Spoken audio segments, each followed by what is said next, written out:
መጽሐፈ መሳፍንት ምዕራፍ 7 ጌዴዎን የተባለውም ይሩበኣል ከእርሱም ጋር የነበሩ ሕዝብ ሁሉ ማልደው ተነሱ፣ በሐሮድ ምንጭ አጠገብም ሰፈሩ። የምድያምም ሰፈር ከእነርሱ ወደ ሰሜን በኩል በሞሬ ኮረብታ አጠገብ በሸለቆ ውስጥ ነበር። እግዚአብሔርም ጌዴዎንን ከአንተ ጋር ያለው ሕዝብ በዝቷል፣ ስለዚህ እስራኤል እጅ ያዳነኝ ብሎ እንዳይታበይብኝ እኔም ምድያምን በእጃቸው አሳልፌ አልሰጣቸውም። አሁንም እንግዲህ የፈራ የደነገጠም ከገላድ ተራራ ተነስቶ ይመለስ ብለህ በሕዝቡ ጆሮ አውጅ አለው። ከሕዝቡም 22,000 ተመለሱ፣ 10,000 ቀሩ። እግዚአብሔርም ጌዴዎንን ሕዝቡ ገና ብዙ ነው፣ ወደ ውሃ አውርዳቸው፣ በዚያም እፈትናቸዋለሁ። እኔም ይህ ከአንተ ጋር ይሄድ የምለው እርሱ ከአንተ ጋር ይሄዳል፣ እኔም ይህ ከአንተ ጋር አይሂድ የምለው እርሱ አይሄድም አለው። ሕዝቡንም ወደ ውሃ ወረደ። እግዚአብሔርም ጌዴዎንን ውሻ እንደሚጠጣ ውሃ በምላሱ የሚጠጣውን ሁሉ እርሱን ለብቻው አድርገው፣ እንዲሁም ሊጠጣ በጉልበቱ የሚንበረከከውን ሁሉ ለብቻው አድርገው አለው። በእጃቸውም ውሃ ወደ አፋቸው አድርገው የጠጡት ቁጥር 300 ነበር። የቀሩት ሕዝብ ግን ውሃ ሊጠጡ በጉልበታቸው ተንበረከኩ።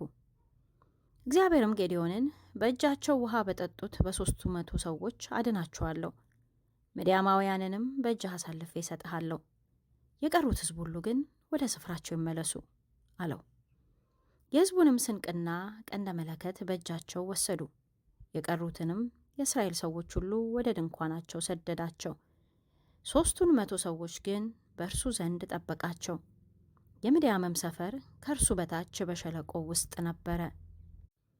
በዚያም ሌሊት እግዚአብሔር በእጅህ አሳልፌ ሰጥቻቸዋለሁና ተነስተህ ወደ ሰፈሩ ውረድ። አንተም ለመውረድ ብትፈራ አንተ ከሎሌህ ከፎራ ጋር ወደ ሰፈሩ ውረድ፣ የሚናገሩትንም ትሰማለህ። ከዚያም በኋላ ወደ ሰፈሩ ትወርድ ዘንድ እጅህ ትበረታለች አለው። እርሱና ሎሌው ፎራ በሰፈሩ ዳርቻ ወደ ነበሩት ሰልፈኞች ወረዱ። ብዛታቸውም እንዳንበጣ የሆነ ምድያማውያን፣ አማሌቃውያን፣ የምስራቅም ሰዎች ሁሉ በሸለቆ ውስጥ ሰፍረው ነበር። የግመሎቻቸውን ብዛት ቁጥር እንደሌለው በባህር ዳር እንዳለ አሸዋ ነበረ።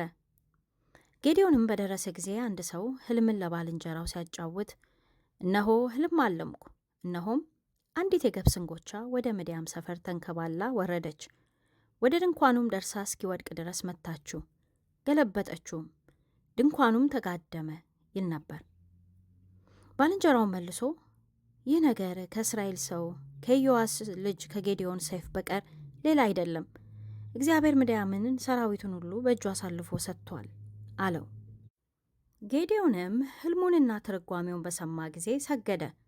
ወደ እስራኤልም ሰፈር ተመልሶ እግዚአብሔር የምድያምን ሰራዊት በእጃችሁ አሳልፎ ሰጥቷልና ተነሱ አለ።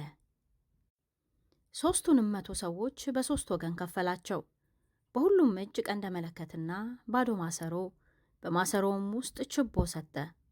እርሱም እኔን ተመልከቱ፣ እንዲሁም አድርጉ፣ እነሆም ወደ ሰፈሩ ዳርቻ በደረስኩ ጊዜ እኔ እንደማደርግ እንዲሁ እናንተ አድርጉ። እኔ ከእኔም ጋር ያሉት ሁሉ ቀንደ መለከት ስንነፋ፣ እናንተ ደግሞ በሰፈሩ ዙሪያ ሁሉ ቀንደ መለከታችሁን ንፉ፣ ለእግዚአብሔርና ለጌዴዎን በሎ አላቸው። ጌዴዎንም ከእርሱም ጋር የነበሩት 100 ሰዎች በመካከለኛው ትጋቱም በተጀመረ ጊዜ ወደ ሰፈሩ ዳርቻ መጡ። ቀንደ መለከቶቻቸውንም ነፉ፣ በእጃቸውም የነበሩትን ማሰሮች ሰባበሩ። 3ቱም ወገኖች ቀንደ መለከቶቻቸውን ነፉ፣ ማሰሮችንም ሰበሩ። በግራ እጃቸውም ችቦችን፣ በቀኝ እጃቸውም ቀንደ መለከቶችን ይዘው እየነፉ የእግዚአብሔርና የጌዴዎን ሰይፍ ብለው ጮኹ። ሁሉም በየቦታው በሰፈሩ ዙሪያ ቆሙ። ሰራዊቱም ሁሉ ሮጠ፣ ጮኸ፣ ሸሸም። 3ቱንም 100 ቀንደ መለከቶች ነፉ። እግዚአብሔርም የሰውን ሁሉ ሰይፍ በባልንጀራውና በሰራዊቱ ሁሉ ላይ አደረገ። ሰራዊቱም በጽሬራ በኩል እስከ ቤት ሺጣ ድረስ በጠባት አጠገብ እስካለው እስከ አቤል መሆላ ዳርቻ ድረስ ሸሸ። የእስራኤልም ሰዎች ከንፍታሌምና ከአሴር ከምናሴም ሁሉ ተሰብስበው ምድያምን አሳደዱ።